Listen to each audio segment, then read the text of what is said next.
Welcome in, everyone, to another deep dive.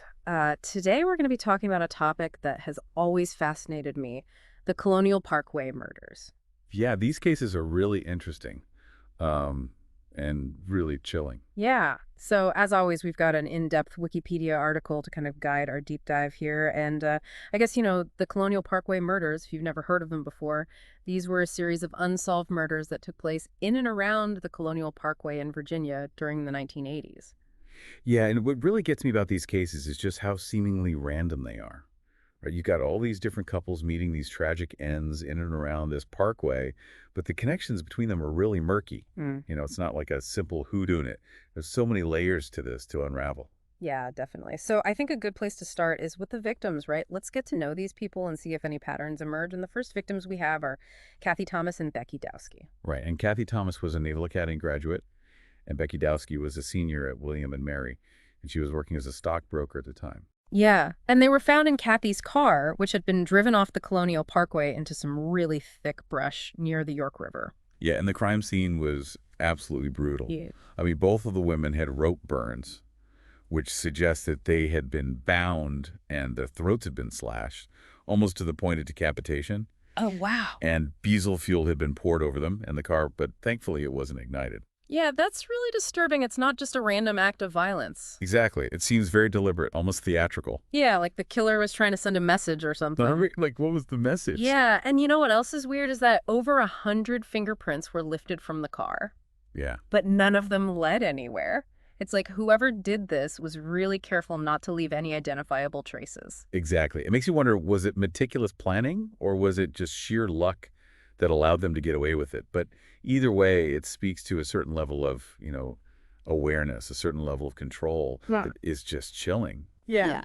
Yeah, totally. And then just over a year later, we have David Nobbling and Robin Edwards. Right. David Nobbling was a 20-year-old salesman. And Robin Edwards was only 14 years old. Yeah, much younger. And their bodies were found washed ashore on the bank of the James River, and they had both been shot.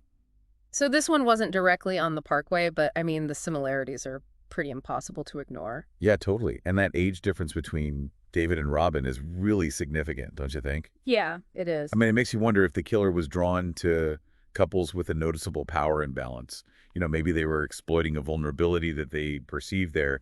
It's something to keep in mind as we go forward. Yeah, definitely. And this is where it gets really interesting because recent DNA evidence has actually linked a man named Alan Wilmer Sr. to both the Nobbling Edwards murders and the murder of another victim named Teresa Lynn Howell. So we'll discuss him in detail later, but for now, just keep that name in mind. Alan Wilmer Sr. DNA evidence in cold cases like this can be an absolute game changer, right? I mean, it lets us connect dots that were previously invisible, and it can lead to huge breakthroughs in these investigations that have been stalled for years. Yeah, definitely. And so moving along the timeline, we have Brian Pettinger, whose body was found floating in the James River with his wrists and ankles bound and a rope around his neck, and sadly, his case remains unsolved. Yeah. But here's where that security company connection pops up. So Brian Pettinger worked for the same security company as Robin Edwards' mother. Wow. Now, is that just a coincidence, or could this point to a network of individuals that were somehow involved in these crimes? It's a thread that we really need to pull on, I think. Right. Yeah, like how many coincidences can there be before it's not a coincidence anymore? Right. All right, so now let's talk about Cassandra Haley and Keith Call. Okay. So they were college students who were on their first date, and they vanished without a trace. Oh, wow. And Call's car was found abandoned on the parkway, but there was no sign of the couple. See, their case is really unsettling because unlike the others where bodies were found, the lack of any real physical evidence makes it really hard to reconstruct what actually happened. Yeah, and the only real clue that we have is that dogs track their scent to the riverbank, so this leads some to believe that a boat might have been involved in their disappearance. If we go back to the earlier case, remember the first victims, Dowski and Thomas? Mm-hmm. They were found with a piece of nautical rope. Mm. Could this be a recurring motif suggesting a connection to the water, maybe? That's a good point. It's starting to feel like a pattern, right? Yeah, maybe. Then we have Teresa Lynn Howell, who was murdered in 1989 and only recently linked to Alan Wilmer Sr. through DNA evidence. So it seems like this guy might have been really active during this period. And it just underscores how crucial it is to revisit these cold cases with new technologies, because even decades-old mysteries can potentially be solved, thanks to advancements in forensic science. It offers hope, even in the darkest of cases. Yeah, totally. Okay, so now all of the cases we've discussed so far are officially linked to the Colonial Parkway, but there are other chilling murders that share a really haunting resemblance, and these happen around the same time and around the same area. And the case of Mike Margaret and Donna Hall immediately comes to mind. So they were a young engaged couple who were brutally murdered in 1984, and their bodies were found in a wooded area near their abandoned Jeep. And the level of staging at the scene is really disturbing. Oh, wow. So how was it staged? Well, the Jeep was found backed into a depression, and red bandanas were carefully placed around the scene. Both victims had been stabbed and had their throats slashed, and Donna was found without her shoes clutching pine needles, which suggests she may have been killed right where they found her. It's like this wasn't just about ending lives, it was about sending a message. Yeah, it's really creepy. And to make it even more unsettling, both Mike and Donna had the sedative Demerol in their systems. Oh, really? But Mike's dose was lower and he had defensive wounds, so it suggests that he might have put up a fight. That's a fascinating observation. If the killer wanted to make their deaths look like a drug overdose gone wrong, why the discrepancy in the dosage and why give Mike a chance to fight back suggests a level of premeditation and control that goes beyond, a simple robbery or a drug deal. Right. There are so many layers to this case, and the security company connection appears again with Mary Kaiser Harding, who was murdered in 1985. And the prime suspect in her case was Keith Wilmer, who is the brother of, you guessed it, Alan Wilmer Sr. Talk about a tangled web. It certainly complicates things, right? I Yeah. mean, could these brothers have been working together or were they operating independently but drawn to similar victims and methods? Yeah. That's a question that we need to investigate further for sure. Yeah, and another possible victim is Lori Ann Powell Compton. She also worked for that same security company, and she was found stabbed to death in the James River.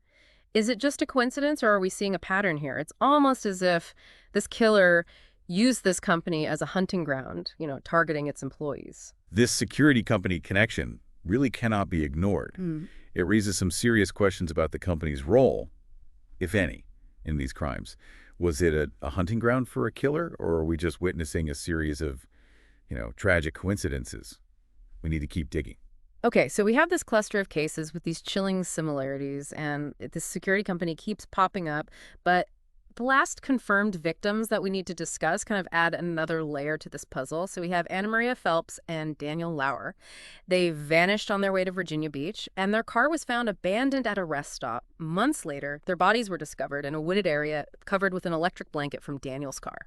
The staging of their abandoned car is particularly interesting, right? It suggests that the killer was intentionally trying to mislead investigators. We make it seem like they just drove off. And Yeah. we can't forget about that note that was found years later in Phelps' apartment that mentioned a blue van. It's another piece of this complex puzzle that we need to consider. It really is like peeling back the layers of an onion.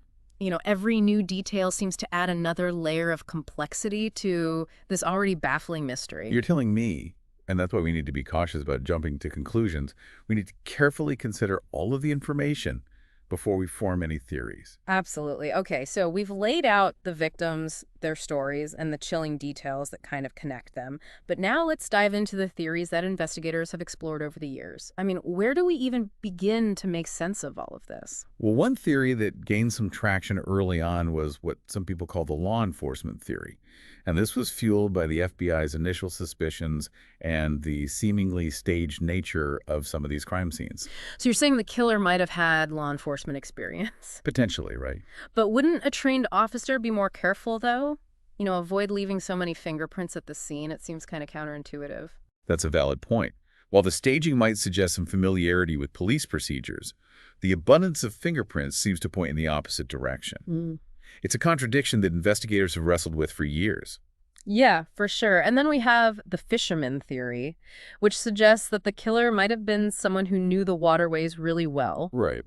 And this is based on clues like the nautical rope that was at the Dusky Thomas scene and the use of diesel fuel, and also the fact that several of the victims were found near water. Remember, the Colonial Parkway runs along the York River, and a lot of the locations where the victims were last seen or their bodies were found are near bodies of water.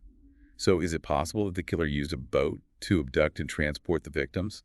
It's a pretty chilling possibility. Yeah, it's a little too close to home for me because I love to go boating.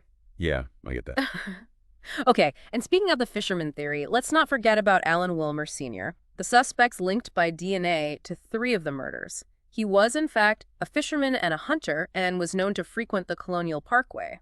This really throws a wrench into things, doesn't it? It definitely adds another layer of complexity, and while it seems to lend credence to the fisherman theory, we can't dismiss those other possibilities entirely. Yeah. Wilmer's connection to three of the murders is huge, but it doesn't necessarily solve the entire puzzle. There are still so many unanswered questions. Okay, so we've got the law enforcement theory, the fisherman theory, but what about this vehicle staging idea? It feels like the killer was deliberately manipulating the crime scenes, leaving these clues that are confusing and disturbing. Absolutely. I Hmm. mean, think about Kathy Thomas's car seat.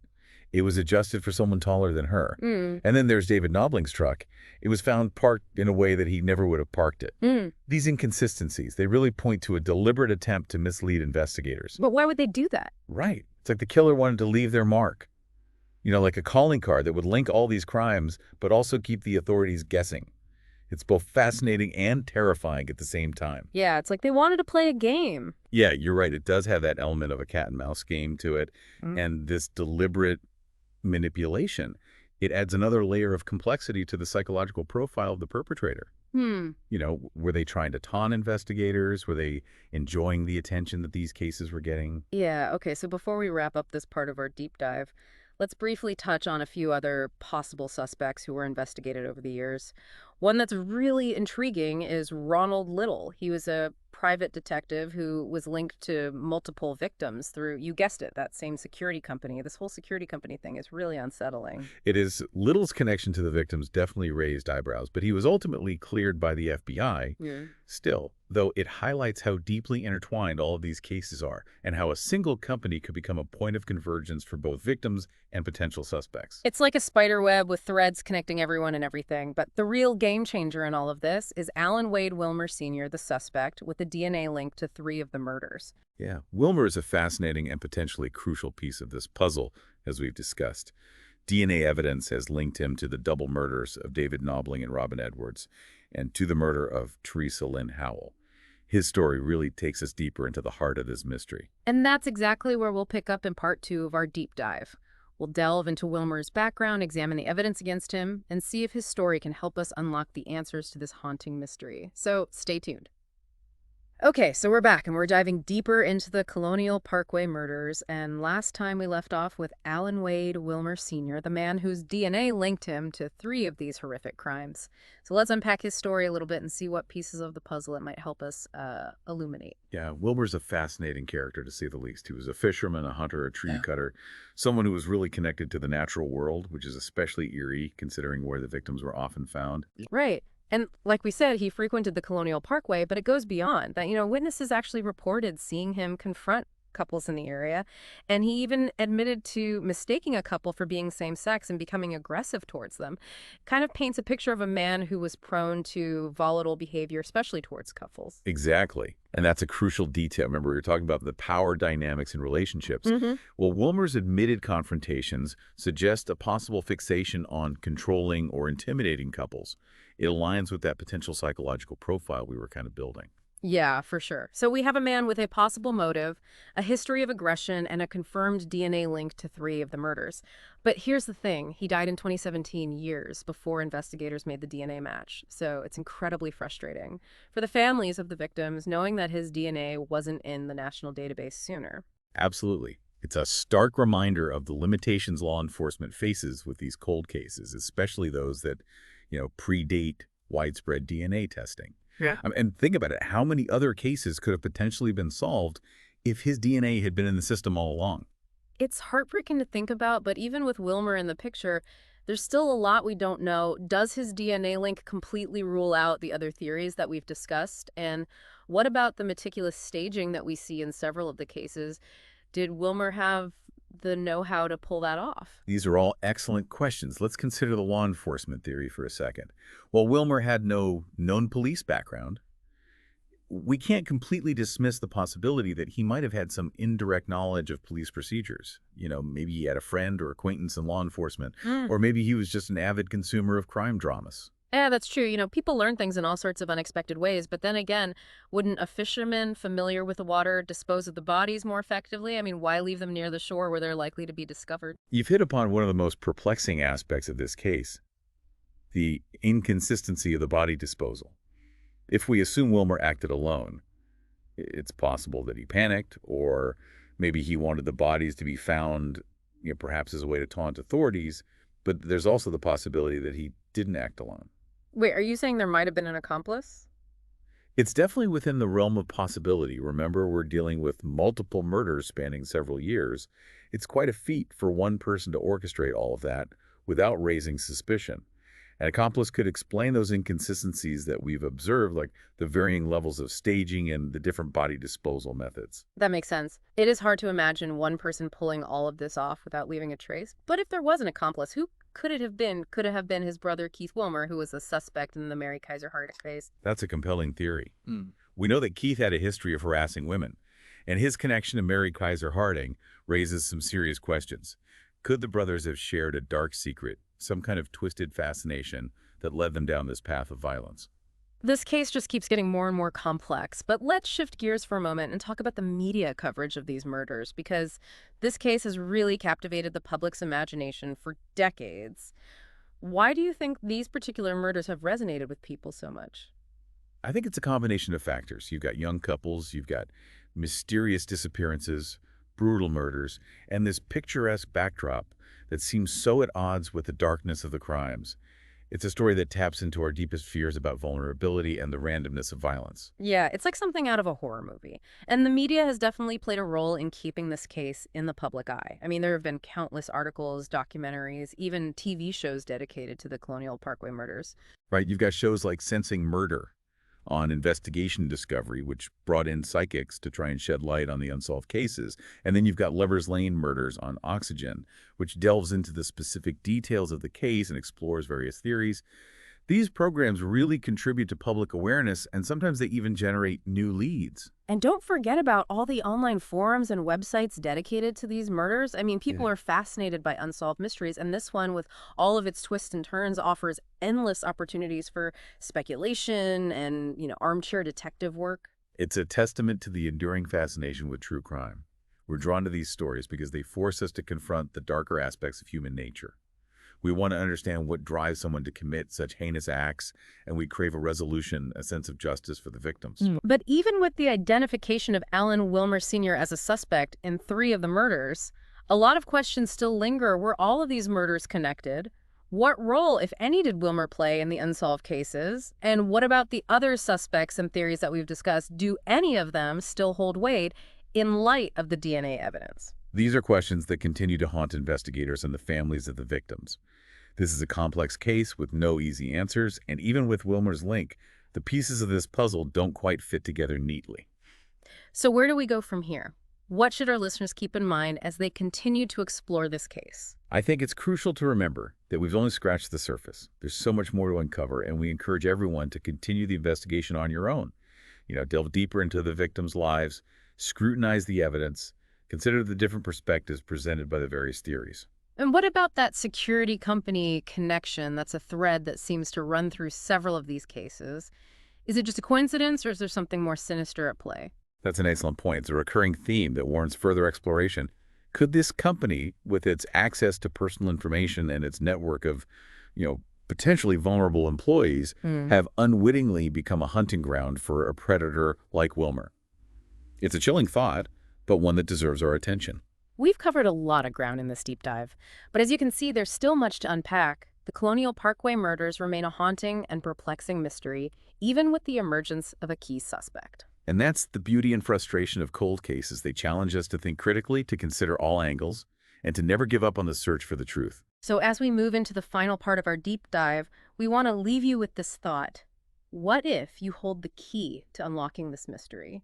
What if somewhere in the vast amount of information that's out there, there's a detail that's been overlooked, a connection that's waiting to be made? We're back for the final part of our deep dive into the Colonial Parkway murders. And, we've explored the victims, the suspects, all the chilling details, and of course, the unanswered questions. But before we close the book on this case, we want to kind of empower you to continue the investigation on your own. Exactly. We've given you the framework, the tools to analyze the information. Now it's time for everyone to put on their detective hats and see what they can uncover. Right, and think about all those online forums, all those articles, the Yeah. documentaries. They're not just for entertainment. They're resources. Yeah. Each one might have a piece of the puzzle that somebody else has just overlooked. That's what's so fascinating about these cold cases. They become these collaborative investigations with amateur sleuths and professional investigators working together to try and find the truth. And sometimes the most important insight comes from an outsider with a fresh perspective. So where should our listeners start? What specific areas of the case do you think need a little bit more digging? Well, I'd say revisiting that security company connection is crucial. We saw how many victims and even suspects were linked to that company. Was it just a tragic coincidence, or was there something more, systemic at play? Dig into the company's history, look at the employees, the culture. Could there have been a blind spot, a vulnerability that a predator like Wilmer could have exploited? That's a scary thought, but it's one worth exploring, right? It's Yeah, like we've been looking at this web, but just focusing on the individual strands. What if the key lies in the structure of the web itself, the connections that hold it all together? exactly. And don't underestimate the power of going back to the original police reports. The witness statements. Sometimes the most crucial clue is hidden in plain sight, just waiting for someone to make the connection. Right. And remember, every little detail matters. That tiny little piece of information could be the missing link, the key to unlocking a whole new line of inquiry. Absolutely. Don't dismiss anything as irrelevant. Even a small discrepancy, a seemingly insignificant detail, could be the key to cracking the case wide open. Well, folks, that's about all the time we have for today's deep dive into the Colonial Parkway murders. But as you've heard, there's still so much to uncover, and we really encourage you to keep digging, keep searching, and never give up hope that one day these cases will be solved. These cases, as tragic as they are, remind us that the pursuit of truth is an ongoing process, and it often requires a collective effort. So keep asking those questions, keep searching, and most importantly, keep the memory of these victors alive. And who knows, maybe your curiosity will be the spark that finally brings justice to light. Thanks for joining us, and we'll see you next time.